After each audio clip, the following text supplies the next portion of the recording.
एक बार भगवान दत्तात्रेय जी उधर जा रहे थे। दत्तात्रेय जी ऋषि अत्रि और देवी अनुसुईया के पुत्र थे। बताते हैं कि धर्म ग्रंथों के अनुसार ब्रह्मा, विष्णु और शंकर का सम्मिलित अवतार बताया गया है। तो अब हम इनकी कथा सुनेंगे। एक बार भगवान दत्तात्रेय जी उधर से जा रहे थे। उन्होंने देखा कि एक बहुत बड़े मकान के पास बहुत लोगों की लाइन लगी है। वो रुक गए और लोगों के पास जाकर पूछा, ये क्या है? लोगों ने बताया कि ये पिंगला नाम की वेश्या का कोठा है और ये लाइन उसे देखने वालों की है। पूरा माजरा जानने के लिए दत्तात्रेय जी आगे आ गए, लाइन में लग गए। तो देखा वहाँ एक नगाड़ा रखा है।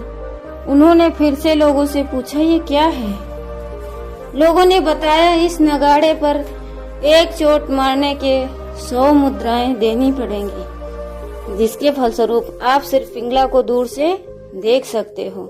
दत्तात्रेय जी ने सोचा कि जिसको मात्र दूर से देखने के 100 स्वर्ण मुद्राएं देने पड़ते हैं, आखिर वो होगी कैसी? दत्तात्रेय जी ने आओ देखा न ताओ देखा, उस नगाड़े पर 100 चोट मार दी, जिसकी आवाज से पिंगला का पूरा कोठा गूंज उठा। उसकी आवाज जब पिंगला के कानों में पड़ी तो उसे लगा कि कोई चक्रवर्ती सम्राट आया है, वो तो उसे माला माल कर देगा। वो तुरंत वहां से दौड़ी। बाहर आई तो क्या देखती है कि एक फकीर खड़ा है। वो बोली, आप जानते हो इस 100 कोड़े की कीमत? दत्तात्रेय जी ने एक चुटकी बजाई। चुटकी बजाते ही आसमान से स्वर्ण मुद्राएं बरसने लगीं। फिर दत्तात्रेय जी ने पिंगला से कहा, ये रही तुम्हारे शरीर की कीमत। अब तुम मुझे बताओ कि तुम्हारी कीमत क्या है? ये सुनते ही पिंगला के मानो आंखें खुल गई हों और उसने उसी समय सारा धन दौलत त्याग कर वैराग्य ले लिया। कुछ समय बाद दत्तात्रेय जी पिंगला से मिले। उन्होंने पिंगला से पूछा कि ऐसा क्या अनुभव किया तुमने जो अचानक से वैराग्य ले लिया? पिंगला ने कहा कि मेरे पास सब कुछ था पर मुझे नींद नहीं आती थी। फिर मैंने आपके उस ताने के बाद मैंने जाना कि सारा धन दौलत तो शरीर के सुख के लिए है और नींद तो आत्मिक सुख के बाद आती है। फिर मैंने वैराग्य ले लिया, मुझे नींद आने लगी। दत्तात्रेय जी को समझ में आ गया कि वास्तविक सुख आत्मिक सुख है, शारीरिक सुख नहीं। इस ज्ञान के बाद उन्होंने पिंगला को अपना गुरु बना लिया। तो हमें इतना ज्यादा शरीर से मोह रखना ही नहीं चाहिए, इसलिए आशा ही दुख का कारण है। तो पिंगला वैश्या को जब वैराग्य हो गया तो उसने सारी चीजें त्याग दी। एक दिन पिंगला पूरी रात्रि इतना अच्छे से सज सवर कर बैठी थी और पर पुरुष का इंतजार में बैठ गई। पूरी रात इंतजार करते करते बीत गई पर कोई वहां से नहीं आया। उसका समय भी खराब हुआ, रात भी खराब गई, नींद भी खराब भी गई, धन भी नहीं आया। बड़ी आस लगाए बैठी थी कोई आएगा, खूब सारा धन देकर जाएगा। रात बीत गई, मन में ग्लानि हुई और वैराग्य हो गया। कहती है कि सच में आशा ही दुख की जड़ है। जब तक संसार से आशा है तब तक दुख है, लेकिन जब तक यह आशा भगवान के प्रति हो जाती है तो आनंद ही आनंद हो जाता है। वैसा कहती है, मैं इस संसार के लोगों से सुख की आशा रखती हूँ जो खुद दुखी हैं। मेरे हृदय में भगवान विराजमान है, लेकिन मैंने संसार के अलावा कहीं और देखा ही नहीं। बस यही गलती कर दी मैंने। पूर्ण वैराग्य हो गया। उसने सोचा, अब तक मैंने बड़ी भूल की, अब मैं अपना अमूल्य समय नष्ट नहीं करूंगी। सुखदेव गोस्वामी जी कहते हैं कि आशा ही परमं दुखम नैरास्यम परम सुखम यथा संचित कांतस्याम सुखम सुस्वप पिंगला। ये भागवतम के 11वें स्कंद के 8वें अध्याय का 44वां श्लोक है। आशा ही सबसे बड़ा दुख है और निराशा ही सबसे बड़ा सुख। पिंगला वैश्या ने जब पुरुष की आशा त्याग दी तभी वह सुख से सो सकी। अतएव जिस प्रकार आशा ही परम दुख है, उसी प्रकार निराशा वैराग्य ही परम सुख है। स्त्री, पुत्र, परिवार सब आज्ञाकारी मिल जाएं तब भी सुख नहीं होगा। सुख तो इनकी कामना के परित्याग से ही होगा। ऐसा विचार कर पिंगला अपनी सारी धन संपत्ति को लुटाकर वैराग्य के नशे में निकल जाती है और निश्चय करती है कि मैं परमात्मा का ही भजन ध्यान करूंगी और मैं परम सुखी हो जाऊंगी। तो पिंगला वैश्या ने तो सारा चीज त्याग दिया अपना और वे भगवान के भक्ति मार्ग पर निकल गई। तो हमें बहुत सारी सीख लेनी चाहिए इसमें, जो भगवान दत्तात्रेय ने 24 गुरु बनाए हैं।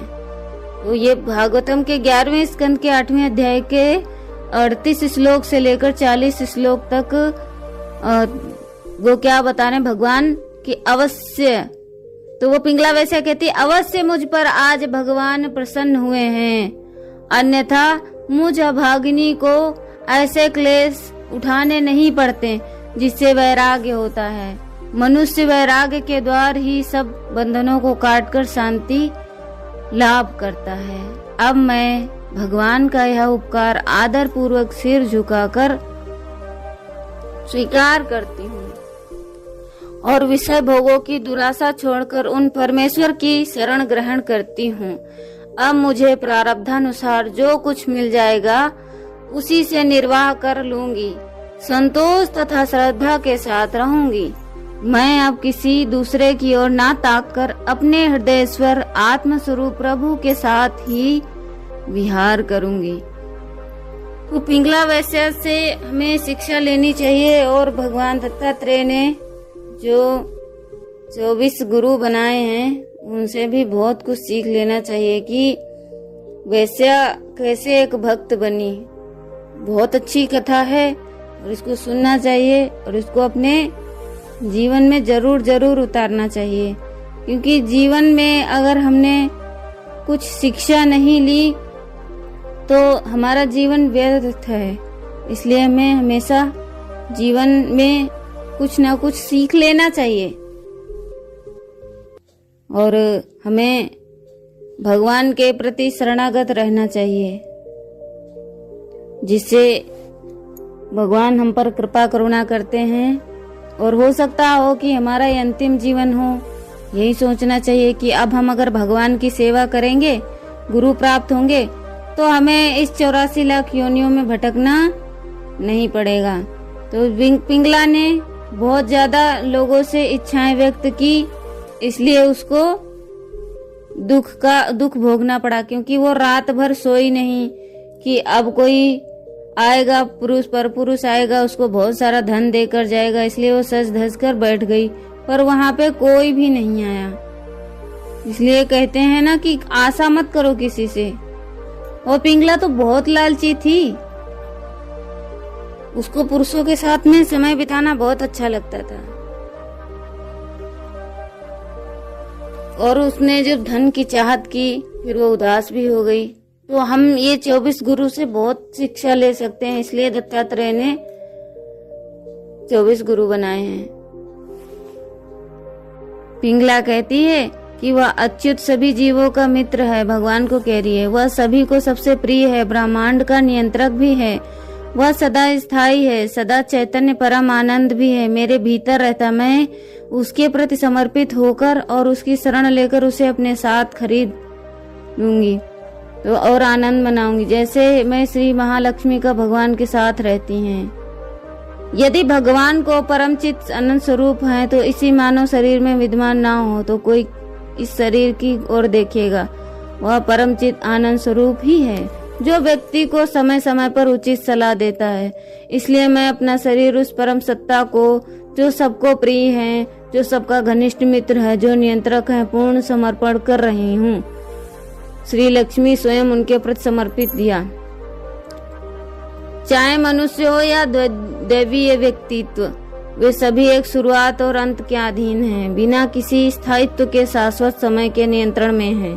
सभी भौतिक वस्तुएं और साथ ही वे व्यक्ति वास्तव में हमें भौतिक इच्छाओं को भोग के करीब लाते हैं। जब सब कुछ अस्थायी है तो मनुष्य या दिव्य व्यक्तित्व अपनी पत्नियों को किस हद तक खुशी दे सकता है। मैं हमेशा से गंदी भौतिक इच्छाओं का आनंद लेने के लिए उत्सुक थी, लेकिन आज मेरे अंदर भौतिक भोगों के प्रति घृणा पैदा हो गई है। वह घृणा ही वास्तव में वास्तविक सुख देने वाला उपहार है। इसलिए मैं कह सकती हूँ कि मेरे अंदर जो घृणा का गुण विकसित हुआ है वह केवल इसलिए क्योंकि श्री भगवान विष्णु मेरे द्वारा किए गए किसी अच्छे कर्म का परिणाम स्वरूप मुझसे प्रसन्न हुए हैं। यह निश्चित है। घृणा या वैराग्य सामान्यतया किसी व्यक्ति में तब होता है जब वह अपने भौतिक शरीर, अपने घर, अपनी संपत्ति आदि के प्रति अपने मिथ्या अहंकार को पूर्णतः त्याग देता है और स्वयं को इस भौतिक संसार से मुक्त कर लेता है। मुझ में घृणा उत्पन्न करने वाले ये कारण मेरे जैसे भागे व्यक्ति मैं श्री विष्णु भगवान की प्रसन्नता के बिना ऐसे ही नहीं हो सकती। अतः मैं इस भौतिक जगत में से संबंधित अपनी समस्त मलिन भौतिक इच्छाओं का परित्याग करके तथा भौतिक भोगों को पूर्णतः घृणा करके जो घृणा करने की क्षमता मुझ में उन भगवान की कृपा से प्राप्त हुई है, उन भगवान विष्णु शरण में पूर्णतया समर्पण कर रही हूँ जो संपूर्ण ब्रह्मांड के नियंत्रक है। मैं उन भोगों के प्रति घृणा नामक सर्वोच्च कोटि इस सिद्धांत के प्रति पूर्णतया सचेत रहूंगी। मुझे अपनी आजीविका के लिए जो भी मिलेगा मैं उसी से प्रसन्न और संतुष्ट रहूंगी। इसके लिए मुझे किसी से भी कुछ मांगना नहीं पड़ेगा। मैं किसी से भी स्थिति में सदैव प्रसन्न रहूंगी। इस प्रकार मैं विष्णु भगवान को ही अपने हृदय में रखकर अपना जीवन व्यतीत करूंगी। उनकी संगति में आनंद लेती रहूंगी क्योंकि वे ही मेरे भीतर स्थित हैं और वे ही मात्र एक ऐसे हैं जो जीवन में वास्तविक सुख दे सकते हैं। अन्य कोई हमें सुख नहीं दे सकता है। इसलिए हमें भगवान के प्रति पूर्ण शरणागत रहना चाहिए और जैसी भी परिस्थिति हो उस परिस्थिति से हमें प्रसन्न रहना चाहिए। कभी भी किसी चीज से दोषारोपण नहीं करना चाहिए। आप लोगों का बहुत बहुत धन्यवाद।